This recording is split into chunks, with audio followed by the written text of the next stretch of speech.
কেলেঙ্কারি আপনাকে শিখতে হবে না, কিছু করতে হবে না, বাজারে আপনি বসে থাকেন, কেলেঙ্কারি নিচ থেকেই হবে। বিয়ার মার্কেট আর বুল মার্কেট বলতে আসলে কি বোঝানো হয়? ওয়ার্ল্ড ওয়াইড যে ট্রেডিং গুলি হয় সাধারণ বিনিয়োগকারীদের জন্য কিন্তু মার্কেট পড়ে যায় না। সুদ না থাকলে এর পুঁজিবার টিকবে না তো। কেন টিকবে না?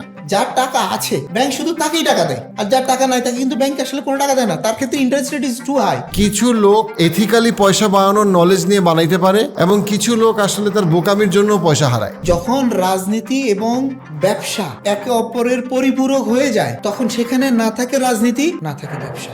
এই ক্যাপিটালিজম ইকোনমি পুরা বুনিয়াদ সুদী ব্যবস্থার উপর টিকে আছে। সুদ নাই তো ক্যাপিটালিজম নাই। মানুষের চাহিদা অসীম, ইমোরাল স্টেটমেন্ট। আপনি মালিক হইলেন, কিন্তু শেয়ার বাজারে এই মালিকানাটাই ট্রেডিং হচ্ছে। আমার বিরোধিতার জায়গা হচ্ছে এই জায়গা।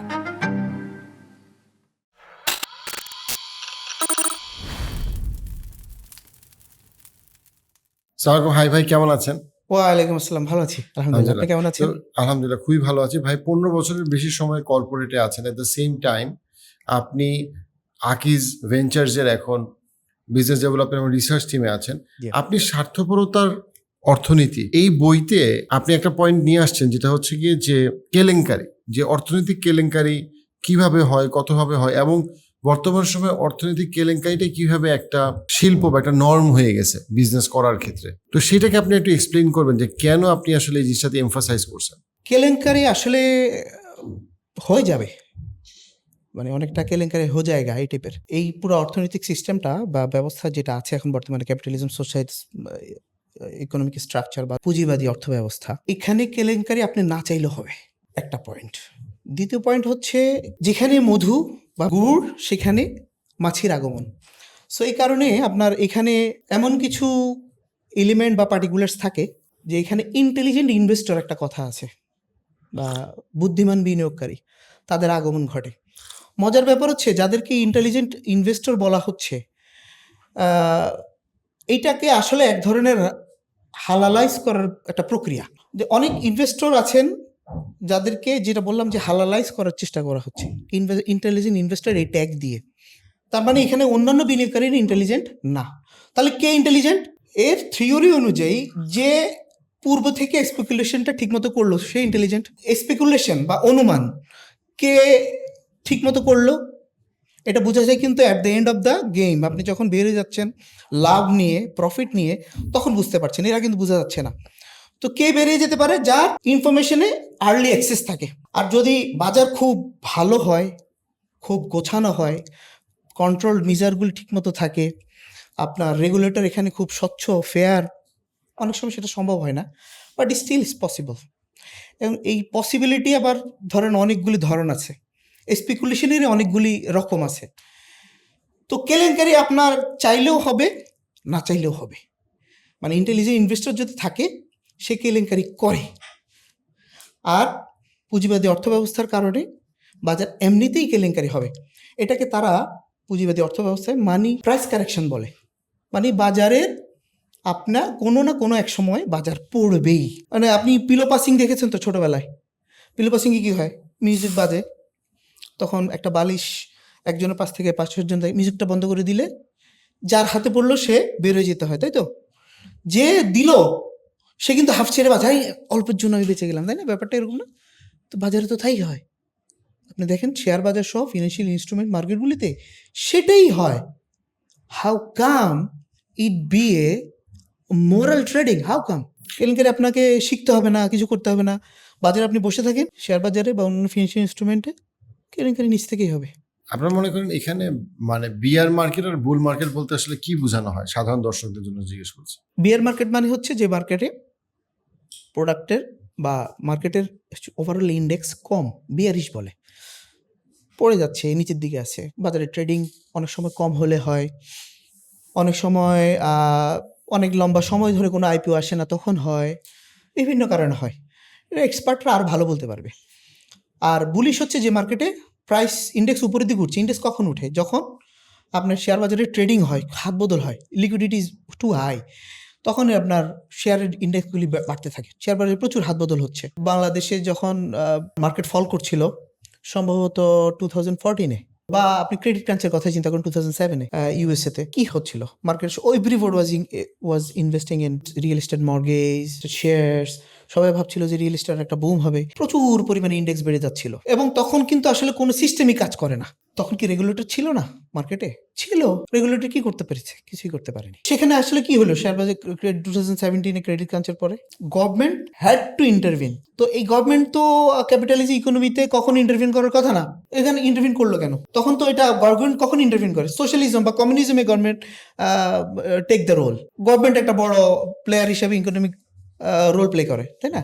তো সেখানে গভর্নমেন্টকে ইন্টারভিন করতে হলে কেন? এইটা আসলে বুলিশ এন্ড বিয়ারিশ হচ্ছে মূলত মার্কেট যখন স্ফীত হয় তখন সেটাকে বুলিশ বলে, মার্কেট যখন পড়ে যায় তখন সেটাকে বিয়ারিশ বলে। তাহলে আমরা কি বলতে পারি যে বিভিন্ন কেসে, যেমন 2008-এর কেসে, অনেক কেসে, যে আসলে যারা জিতছে, যে ইনভেস্টাররা জিতছে, অনেক ক্ষেত্রে সেই ইনভেস্টাররাই বাবলটা তৈরি করে বা বড় করে?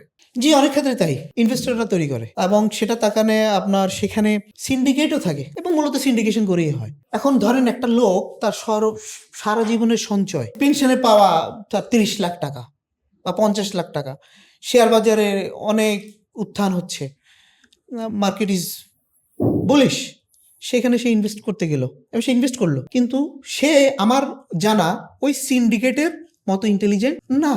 উনি তো ফেল করবে, ওর তো মার্কেটে আর্লি অ্যাক্সেস টু ইনফরমেশন আছে, ওনার তো নাই। উনি তো নতুন সরকারি চাকরি করছে বা কোনো একটা জব করছেন, সেখান থেকে এসে উনি ওনার সারা জীবনের সঞ্চয়, এবং আমরা তাই দেখেছি আমাদের পেপার পত্রিকাগুলো খোলেন, লোকজন আত্মহত্যা করছে, মানুষ মারা যাচ্ছে। What happened?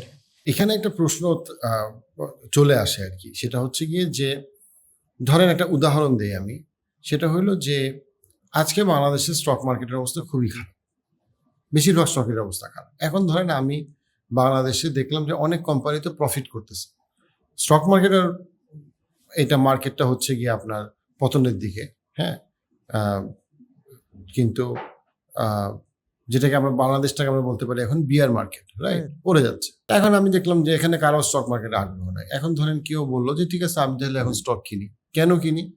কারণ এটা এখন যে জায়গায় আছে ব্যবসা ভালো, মনে হইতেছে সেটার দাম কম, যা দাম থাকার কথা সেই দাম কম, অন্যান্য পাবলিক পারসেপশন খারাপ বলে কিনলাম। এখন মনে করেন যে ইলেকশন হইলো, ইনভেস্টমেন্ট বাড়লো, টাকার ফ্লো বাড়লো, মানুষজনের টাকার ফ্লো বাড়লো, 2 বছর পরে সে বের হয়ে গেল বা 1 বছর পরে সে বের হয়ে গেল। এটা হচ্ছে গিয়ে এই লোকটা। আবার আরেকদিকে আরেকজন, সে এখন স্টক মার্কেটে বের হতে চাচ্ছে। কেন বের হতে চাচ্ছে? কারণ তার স্টকের দাম কমে গেছে, তো সে কম দামে বের হইতেছে, তার মানে সে লস নিয়ে বের হইতেছে। আবার 2 বছর পরে যে দেখলো যে ইলেকশনের পরে যখন জিনিসপত্র নাড়াচাড়া বাড়ছে, দাম অলরেডি অনেক বেড়ে যাচ্ছে, অর্থাৎ যখন সে দেখতেছে এটা বুল মার্কেট, তখন গিয়ে সে ঢুকছে। তারপরে সে কি হলো? তার মানে সে 2 বার বাস খাইলো। একবার বাস খাইলো কারণ সে কম দামে বের হয়ে আসলো, আরেকবার বাস খাইলো কারণ সে বেশি দামে ঢুকছে। তো সে যে কোনো সময় বাস খাবে। এখন যে লোকটা বাস খাইতেছে, সে প্রথম লোকটাকে ধরলাম, এই যে লোকটা বাস খাইতে সে দ্বিতীয় লোক, আর প্রথম লোক হচ্ছে কি যে এই পড়া মার্কেটে কিনছে। এখন যে দ্বিতীয় লোক, তার কাছে মনে হবে প্রথম লোকটা খারাপ লোক, প্রতারক, তার কাছে ইনফরমেশন ছিল, কিন্তু দুজনে কারো কাছে কিন্তু ইনফরমেশন ছিল না। একজন শেয়ার বাজার বোঝে, আরেকজন শেয়ার বাজার বোঝে না। এই দুজনেই এইটা এগ্রি করতে পারে যেখানে 3 নম্বর আরেকটা লোক আছে, যেই লোকটা হচ্ছে মার্কেটের ইনসাইড ইনফরমেশন নিয়ে একটা ফালতু কোম্পানির শেয়ার যেটার দাম 2 টাকা, সেটা যখন 12 টাকা হয়েছে বিক্রি করে বের হয়ে আনছে। তার ব্যাপারে 2 ব্যক্তি জানে যে সে খারাপ, কিন্তু এখানে কিন্তু আসলে এখানে একদিকে যেমন করাপশন আছে, ডেফিনেটলি আছে, গ্লোবাল স্কেলে আছে, বড় স্কেলে আছে, আবার এটাও সত্যি যে এখানে কিছু লোক এথিক্যালি পয়সা বানানোর নলেজ নিয়ে বানাইতে পারে, এবং কিছু লোক আসলে তার বোকামির জন্য পয়সা হারায়। ডেফিনেটলি আপনি যেটা বললেন সেটা তো অবশ্যই হয়। আপনি এখন যে উদাহরণটা দিলেন ইয়া ভাই, এটা তো মানে যে কোনো নর্মাল ট্রেডিংয়েই এই সিচুয়েশন বিরাজ করতে পারে। আপনি একটা কার সেলিংও সেম সিচুয়েশন থাকতে পারে, কোরবানির গরু কেনার ক্ষেত্রে হইতে পারে, কোরবানির গরু কেনার ক্ষেত্রে হইতে পারে। এটা সব সিচুয়েশনে, it's a very innate component of doing business. আপনি রিস্ক নেবেন বলেই আল্লাহ তাআলা এখানে রিজিকের মানে 4 ভাগের 3 ভাগ এখানে রাখছেন। মজার ব্যাপার হলো শেয়ার বাজার বা অন্যান্য ফিনান্সিয়াল ইনস্ট্রুমেন্টের ক্ষেত্রে ওয়ার্ল্ড ওয়াইড যে ট্রেডিং গুলি হয়, যে স্পেকুলেশন হয়, সেখানে কিন্তু এইভাবে সিঙ্গেল ইন্ডিভিজুয়াল সাধারণ বিনিয়োগকারীদের জন্য কিন্তু মার্কেট পড়ে যায় না। ওই যে বললাম ইন্টেলিজেন্ট ইনভেস্টরের কারণে, এই ইন্টেলিজেন্ট ইনভেস্টর এই কোটেশনটা দিয়ে সে এটাকে নরমালাইজ করছে আপনার সামনে। Ethically corrupted investor, established truth, successfully established economic structure that rule the world for 1400 years, 1400 বছর। পুরো ওয়ার্ল্ড শাসন করছে বা ওয়ার্ল্ডের কোনো কোনো জায়গায় ছিল, কিন্তু ইটস এ লং হিস্ট্রি। আপনি পৃথিবীর অন্য কোনো ইকোনমিক স্ট্রাকচার আমাকে দেখান তো সাকসেসফুল হিস্ট্রি পাবেন। ইভেন আমাদের দেশের কথাই চিন্তা করেন না, সুলতানি আমলের বাইরে আপনি অন্য কোনো আমল আমাকে দেখান। আমরা এখনো উদাহরণ দিই, ইশাকার আমলে আমরা 4 কেজি এত আনায় মানে পাওয়া গেছে, এত শিকিতে 4টা গরু পাওয়া গেছে। এখন আপনি সেই উদাহরণ দিচ্ছেন কেন? এটা মানুষের মুখে মুখে। কজ আপনার ইকোনমিক স্ট্রাকচারের ভিতরে, আপনার শাসন ব্যবস্থার ভিতরে, আপনার থিঙ্কিং প্যাটার্নে, আপনার সোশ্যাল নর্মসে ইসলাম ওয়াজ দেয়ার। কিন্তু এই স্ট্রাকচার ইট ওয়াজ রিঅ্যাক্টিভ। এইটা 1800-1900 শতকে ইন্ডাস্ট্রিয়াল ফ্রান্সে যখন শিল্প বিপ্লব হলো, তারপরে পুঁজি দরকার পড়লো, বড় বড় ইন্ডাস্ট্রি করতে হবে, পুঁজি দরকার পড়লো, হাউ উইল ডু ইট, এটাকে তখন একটা প্রাতিষ্ঠানিক রূপ দেওয়া হলো ব্যাংক অফ ইংল্যান্ডের মাধ্যমে। মানে ইসলামে হারাম কেন? সুদটা হারাম কেন? সুদটা তো হারাম এই কারণে, আপনি your not creating any value to the society, rather আপনি সোসাইটি থেকে উল্টা নিচ্ছেন কি নামে? ইন্টারেস্টের নামে।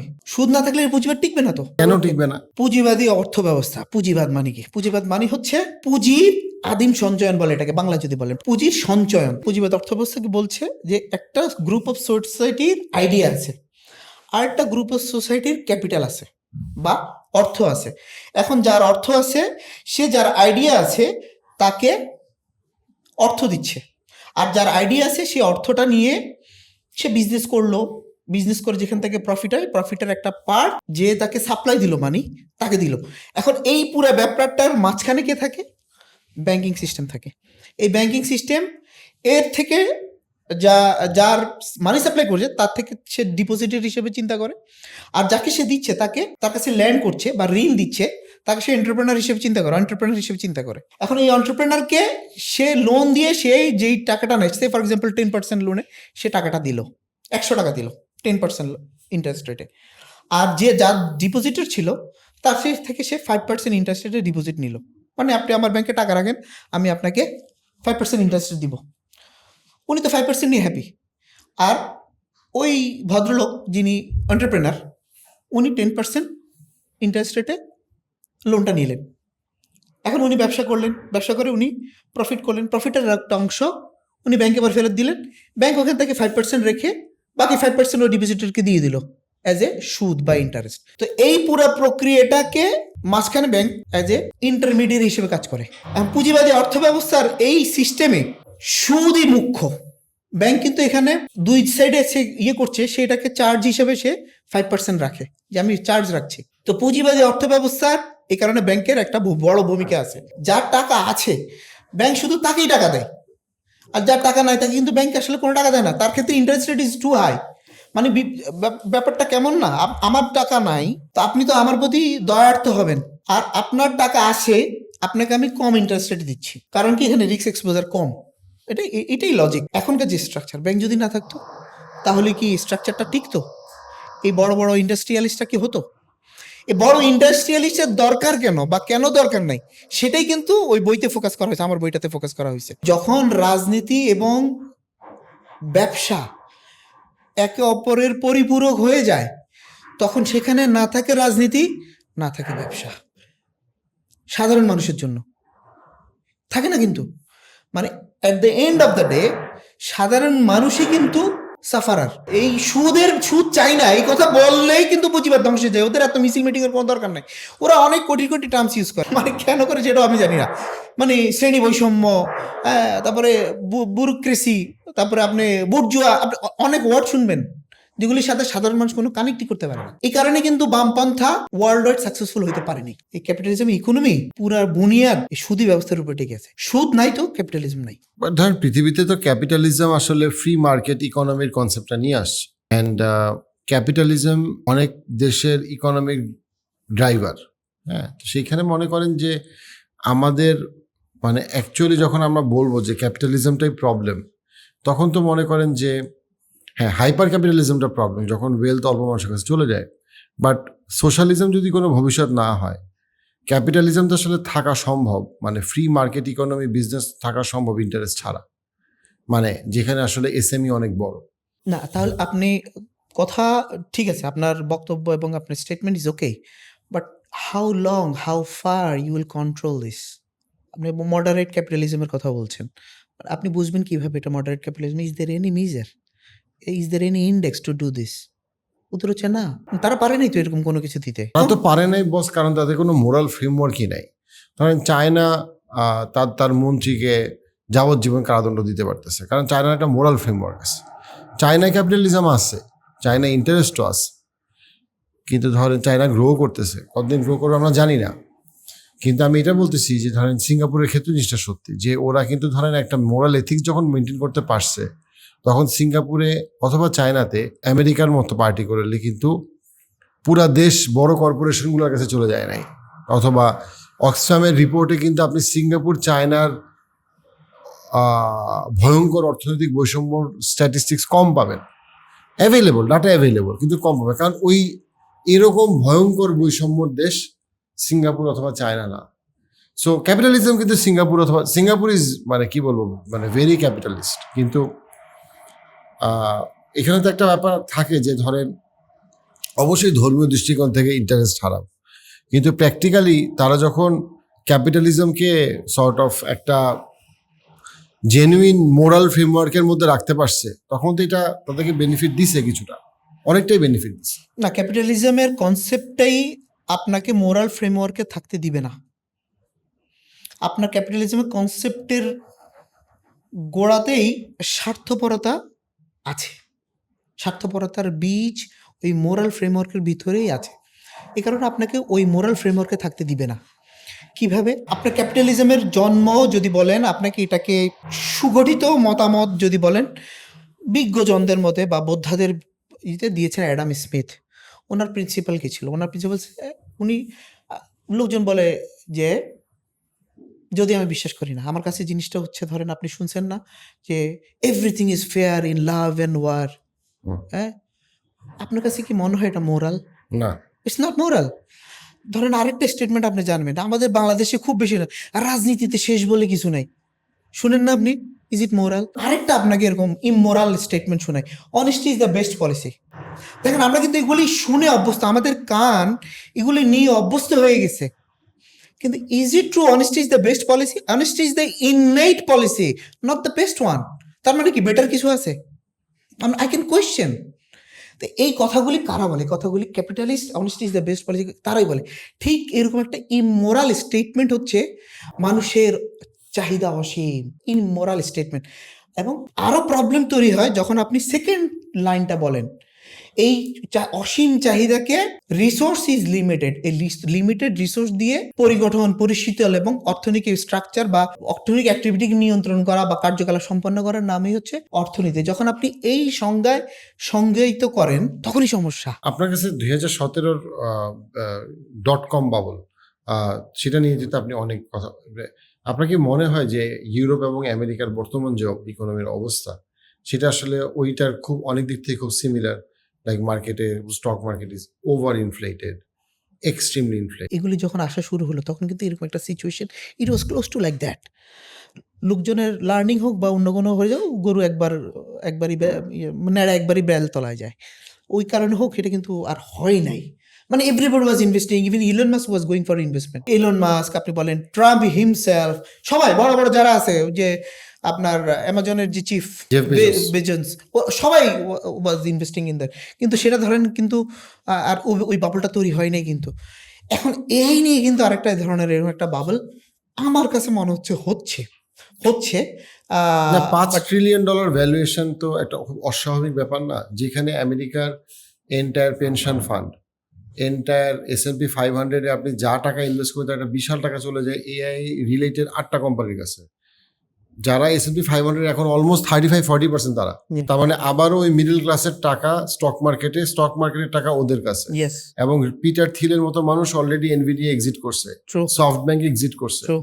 এবং মাইকেল ব্যারি, যেই বিখ্যাত ফাইন্যান্সিয়াল অ্যানালিস্ট 2007 সালে বেটটা করছিল সবকিছুর এগেইনস্টে এবং জিতছিল, সেই কিন্তু এবারও একই বেট করছে যে এক্স্যাক্টলি এনভিডিয়া এবং প্যালেন্টিয়ার নিয়ে এক্স্যাক্টলি সেম জিনিসটা হচ্ছে, কিন্তু আরো বড় স্কেলে। কারণ আগের বার মিডল ক্লাস এত ডাইরেক্টলি ইনভলভ ছিল না, এবার মিডল ক্লাস অলরেডি অনেক ডাইরেক্টলি ইনভলভ। সেই জন্য আমার কাছে মনে হয় যে আমরা একটা ভেরি সিমিলার 2017 লাইক জায়গায় আসি, বাট এবার এক্সপ্লোশন আরো বড় হবে বিকজ এবার টাকার অ্যামাউন্ট আর অনেক বড়। True, absolutely true. আপনার কারণ $5 ট্রিলিয়ন ভ্যালুয়েশন তো সম্ভব না। না ইম্পসিবল। আপনার হাতে যখন অনেক টাকা থাকবে আপনি কি কাজ করতে চাবেন? আপনার তো কাজ করার দরকার নাই। আপনি এই ইকোনমিক স্ট্রাকচারেই যারা অর্থনীতিবিদ আছেন তাদেরকে জিজ্ঞেস করুন, what is the definition of welfare in economics? ইকোনমিক্সের আসলে বেটারমেন্টের বা ওয়েলফেয়ারের ডেফিনিশনটা কি? ওরা আপনাকে খুব সুন্দরভাবে বলবে যে সবার ক্ষতি না করে একজনের উপকার করা বা বেটারমেন্ট করার নামই হচ্ছে ওয়েলফেয়ার। মানে আপনি যদি একটু সেকেন্ড লাইন একটু পজ দেন তাহলে দেখবেন তাহলে সবার ক্ষতি না করে একজনের বেটার করা। তো একজনের বেটার কীভাবে হবে? মার্কেটে তো লিমিট, আপনিই বলছেন রিসোর্স ইজ লিমিটেড। তো এখন একজনের উপকার একজন পার্সন যদি আমি নিজে হই, আপনার ক্ষতি আমি করলাম না, তা আমার তো রিসোর্স লিমিটেড, আমি বেটার অফ কিভাবে হব? মানে এই ডিস্ট্রিবিউশনে ইকোনমিক্সে, এই ক্যাপিটালিজম সোসাইটিতে বা আমাদের এখনকার যে সোসাইটি আছে বা ইকোনমিক স্ট্রাকচার আছে, এখানে ডিস্ট্রিবিউশন অফ ওয়েলথকে প্রাধান্য দেওয়া হয় নাই। অ্যাডাম স্মিথ নিজেও দেন নাই, বা এর পরবর্তীতে যারা আছে তারা কেউই দেয় নাই। এখনকার ইকোনমিস্টরাই এর বিরোধিতা করছেন, এখন ক্রিটিক্স করছেন। ধরেন আজ থেকে যদি 20 বছর আগের কথা বলি, যখন কেউ এই ইকোনমিক্সকে ক্রিটিক করতো তাকে বাই ডিফল্ট ধরে নিত he or she is a communist. এখন ওপেন ডিসকাশন হচ্ছে, বিভিন্ন সেমিনার, সিম্পোজিয়াম, ফোরামে ডিসকাশন হচ্ছে।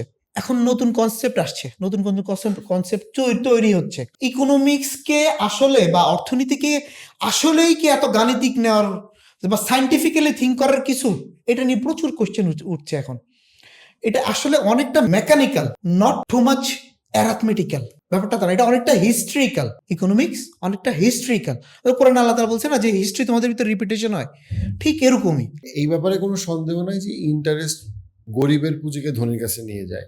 এই ব্যাপারে কোনো সন্দেহ নাই যে আপনার পুঁজিবাদ ফান্ডামেন্টালি মানুষকে স্বার্থপর বানায় এবং স্বার্থপরতাকে স্বাভাবিক মনে করে। এই ব্যাপারেও কোনো সন্দেহ নাই যে ব্যাংকিং সিস্টেম গরিবের টাকাকে ধনীর টাকা নিয়ে যাচ্ছে, এবং এ ব্যাপারে কোনো সন্দেহ নাই যে আপনার নিউ ইয়র্ক স্টক এক্সচেঞ্জ হোক আর বাংলাদেশ স্টক এক্সচেঞ্জ হোক, এখানে প্রচুর পরিমাণে কেলেঙ্কারি হয়, কোনো সন্দেহ নাই। একটা বিতর্কের জায়গা যেটা রয়েছে সেটা হচ্ছে কি, যে ধরেন সেটা আমেরিকা হোক অথবা বাংলাদেশ হোক, অনেক মিডল ক্লাস মানুষ ডেফিনেটলি পুঁজিবাজার থেকে কেলেঙ্কারি ছাড়া অনেক পয়সা বানাইছে। উদাহরণ দিই, খুব সিম্পল কিভাবে বানাইছে এটার উদাহরণটা দিই। সেটা হইলো যে ধরেন আজকে থেকে 20 বছর আগে আকিজ আইপিওতে ঢুকছে, আমি একটা উদাহরণ দিচ্ছি যেহেতু আপনি আকিজে আছেন। এখন আমার কাছে মনে হইলো আকিজ একটা ভালো কোম্পানি, আমি আকিজের শেয়ার কিনলাম, 20 টাকা দিয়ে শেয়ার কিনলাম। শেয়ার মানে কি, বেসিক্যালি আকিজ তার ব্যবসার ধরেন কথার কথা 30% বাজারে ছেড়ে দিচ্ছে, এইটা কথা। মালিকানা 30% বাজারে ছেড়ে দিচ্ছে, এইটা কথা। আকিজের ব্যবসা ভালো হইলে দাম বাড়বে, আকিজের ব্যবসা খারাপ হলে দাম কমবে। এখন গত 20 বছরে আকিজের ব্যবসা প্রবাবলি 20 বছরে 6 গুণ হয়েছে, প্রবাবলি। তাহলে যে শেয়ারটার দাম কথার কথা 20 টাকা ছিল, সেটার দাম 120 টাকা হয়েছে। সো আমি ধরেন সাধারণ চাকরি করি, আমি কখন আকিজের মতো ব্যবসা করতে পারবো না, আমার পক্ষে সে সম্ভব না। কিন্তু আমি এতটুকু হয়তো বুঝতে পারছি যে আকিজ ওরা ভালোই ব্যবসা করে। আমি আকিজ একটা স্টক কিনছি, 20 বছরে আমার এটার দাম, যেমন জমির দাম যেরকম বাড়ে আমার আকিজের দাম এরকম বাড়ছে। মাঝখানে অনেক উত্থান পতন হয়েছে, বাবল হয়েছে, গভর্নমেন্ট চেঞ্জ হয়েছে, অনেক খেলামেলা হয়েছে, অনেক শর্ট ট্রেডিং করছে, অনেকে হারাম কাজ করছে, অনেক কিছু করছে। বাট থিওরিটিক্যালি এবং প্র্যাকটিক্যালি অবশ্যই মিডল ক্লাস মানুষ টাকা বানাইতে পারে। ঠিক যেমন জমি কিনে সে বড় লোক, মানে জমি কিনে যেমন সেটা ফাইন্যান্সিয়াল সিকিউরিটি পাইতে পারে, স্টক মার্কেটেও এটা এথিক্যালি সম্ভব। এটাও সত্যি যে অনেক মানুষ যখন না বুঝে ট্রেডিং করে তখন সে ধরা খায়, যে দাম বাড়তেছে কিনো, সেটা সে ধরা খায়। আবার এটাও সত্যি যে শেয়ার বাজারে অবশ্যই কেলেঙ্কারি হয়, এবং শেয়ার বাজারে কেলেঙ্কারি করানো সম্ভব। বড় 10টা বিজনেসম্যান মিলে শেয়ার বাজারে কেলেঙ্কারি করতে পারবে, এটা আমরা বাংলাদেশেও দেখছি, ইউএসএতেও দেখছি। সো বাট এই যে ধরেন VTFX অথবা বিভিন্ন বড় বড় ETF আর ইভেন আমেরিকাতে S&P 500, যেগুলো খুব কমন, সেগুলো অ্যাকচুয়ালি মানুষকে, একটা বড় অংশের মিডল ক্লাসকে একটা সময় রাফলি 1980s থেকে যদি শুরু করে 2000 করোনার আগ পর্যন্ত বলি, অনেককে আসলেই মিলিয়নিয়ার বানাইছে। এবং এটার ব্যাপারে ধরেন আপনার ডেভ র্যামজির অনেক রিসার্চও আছে, এবং এটার ব্যাপারে কেউ ডিবেটও করে নাই। বাট অ্যাট দ্য সেম মানে অর্থাৎ আমি যেটা বলতে চাচ্ছি সেটা হচ্ছে কি যে এখানে মনে করেন একটা হচ্ছে পিওর ক্যাপিটালিজমের প্রবলেম, তার সাথে ইন্টারেস্টের প্রবলেম, সেটাতে আমি আপনার সাথে ফুললি অ্যালাইড। বাট এখানে আমি বলবো যে সেটা হচ্ছে কি যে ওপেন এবং ফেয়ার মার্কেট এবং তার যে এক্সপ্রেশন, সেই এক্সপ্রেশনগুলো মনে করেন যে ধরেন অনেকেই বলবে যে না সেটারও তো দরকার আছে। আমি দেখেন, আমি আপনার কথা বুঝতে পারছি এবং you are right, absolutely right. আমি বুঝতে পারছি আপনি একটা লং টাইম ইনভেস্টর হিসেবে you are thinking like that. It's okay. আমি বলছি কি, আমি বলছি ট্রেডিং এর কথা। জি খেয়াল করেন, আপনি যখন আকিজের শেয়ার কিনলেন, যে উদাহরণটা আপনি দিলেন, আপনি আকিজের শেয়ারের টোটাল মালিকানার একটা অংশ কিনলেন, জি তাই না? বাট আপনি অ্যাজ এ কোম্পানি অ্যাক্ট অনুযায়ী আপনি মালিক, এবং আপনি তাদের যদি এজিএমে থাকতে পারবেন, ওদেরকে কোশ্চেন করতে পারবেন, এভরিথিং ইজ ফাইন, এটা নিয়ে কোনো ডাউট নাই। মালিকানাটা আসলে কি?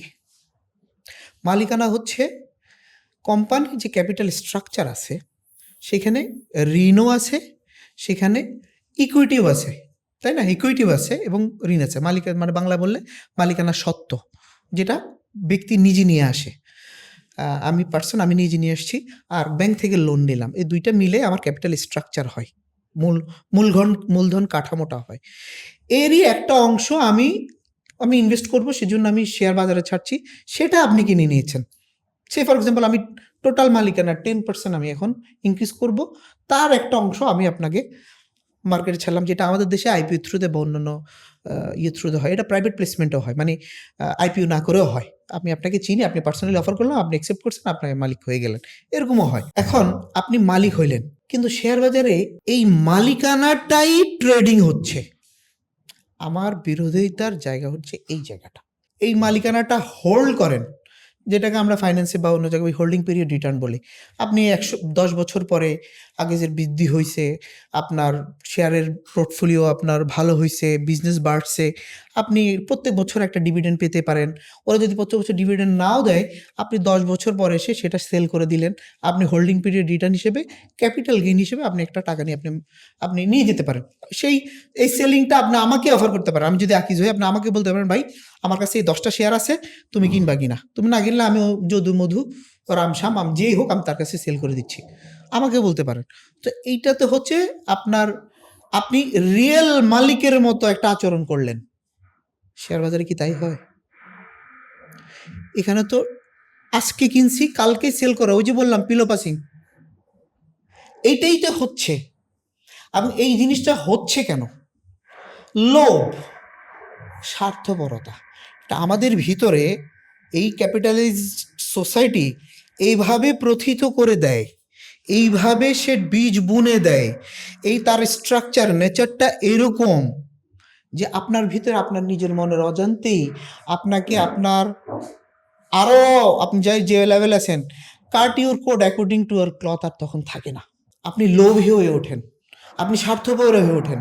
মধ্যবিত্তের পিওরলি যারা অনেক কষ্ট করে মাথার ঘাম পায়ে ফেলে দিনে রাতে পরিশ্রম করে সারা জীবনে সঞ্চয় করে যে টাকাটা তার জমলো, সেই টাকাটা একটা ইন্টেলিজেন্ট, আপনার প্রথম কথায় আসি, ইন্টেলিজেন্ট ইনভেস্টর, বুদ্ধিমান বিনিয়োগকারী আপনার থেকে টাকাটা নিয়ে যাচ্ছে, এবং এটার জন্য সে একটা প্রসেস দাঁড় করেছে, নাম হচ্ছে শেয়ার বাজার। মানে আমি শেয়ার বাজারের বিপক্ষে বলছি না, আমি বলছি শেয়ার বাজারের ট্রেডিং এর বিপক্ষে। অনেক ভাইকে এরকম চিনি, যারা সুদ খায় না, ব্যাংক জব করে না, কিন্তু উনি মনে করছেন যে বিটকয়েনে ইনভেস্টমেন্ট হালাল। আমাদের জানা দরকার, মানে আমরা আসলে ওই জানার জায়গাটাতে, আমরা মুসলমানরা সবচেয়ে পড়ুয়া জাতি ছিলাম, আমরা মুসলমানরা এখন সবচেয়ে কম